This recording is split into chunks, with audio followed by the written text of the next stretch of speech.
Welcome back, and returning to our top story now, last night's third and final presidential debate. And joining us here with his take on things last night is ABC News senior Washington editor Rick Klein. Rick, always good to have you. Welcome back. Thanks for doing this. What was your big takeaway last night? I know we're watching the horse race at this point. So who was the winner last night, do you think? I think Mitt Romney walks away the winner because he had more positive things happen to him as part of this debate. I think Obama, you can look at your scorecard and say he scored more zingers. Maybe he wins on points. But in terms of the big takeaways, Mitt Romney was on that stage looking presidential, looking credible as an alternative to President Obama. That's been his goal all along, is just to present himself as a credible alternative, as a possible choice for undecided voters. And I think he accomplished that even on the commander-in-chief test. And let me follow up on the word alternative, because so much throughout that debate you heard Mitt Romney say, I agree with you, Mr. President. I agree with you. So really was it an alternative? Because I don't think the average voter would see too much difference between these two men on foreign policy. The Romney campaign calculation is this is going to come down to the economy, and that's it. But you need to get buy-in on the other issues and at least be seen as a possible president on the issues of commander-in-chief. So I think his goal there was to do no harm, not to seem like he was lobbing grenades at the Obama foreign policy. When he had successes, he was ready to applaud them. But then to say, look, I am going to take what he's done and I'm going to move it forward. He was the candidate of hope and a presentation about a positive vision, I think, more than President Obama. But the bottom line is this debate was about foreign policy, and certainly as the president, it occurred to me that he's had the advantage of 4 years of foreign policy briefings.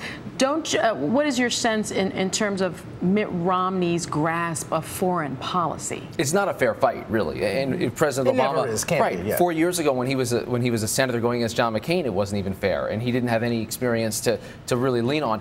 Governor Romney obviously doesn't have the depth of understanding or of experience that President Obama, but no challenger does. But I think he clearly has been well briefed on these things. He's got a circle of advisors. He was able to flash his display of facts, maybe too much at times from Governor Romney. But I think mostly just show, look, he gets this stuff. He didn't come across to people, I think, as out of the mainstream when it comes to foreign policy, and I think that was his goal. Has he moved to the middle somewhat, though, in terms of seeming more mainstream, more moderate? Because this was very different language tonight, a lot more talk about peace and building. Less aggressive? Right, building civil societies, less aggressive. That's different language than what we saw during the primary. No question, and you saw the Republican as the candidate of peace and peace through strength and returning to those themes. He did pull his punches today. Look, I think if this had been the first debate, we would be talking about how Mitt Romney missed some opportunities for distinctions. But it's not the first debate. Things have changed in this campaign for the last couple of weeks. Mitt Romney's goal going in here wasn't to blow things up and to start over again. It was to continue the momentum. President Obama's the one that needed to come in more aggressive. I think he did that as well.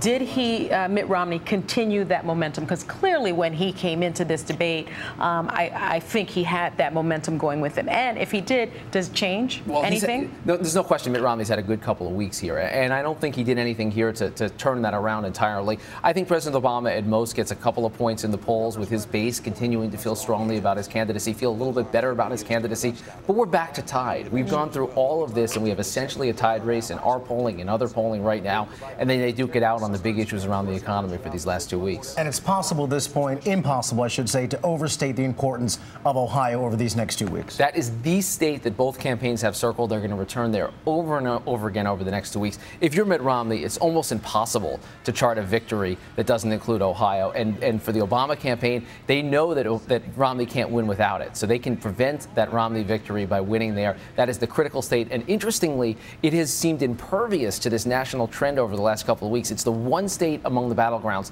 that President Obama remains above 50%. All eyes on the Buckeye. It's all about Ohio. It is once again. All right, Rick, we appreciate you being here. ABC's News senior Washington editor Rick Klein. Again, Rick, thanks you. Always good to have you here, my friend. Thank you, guys.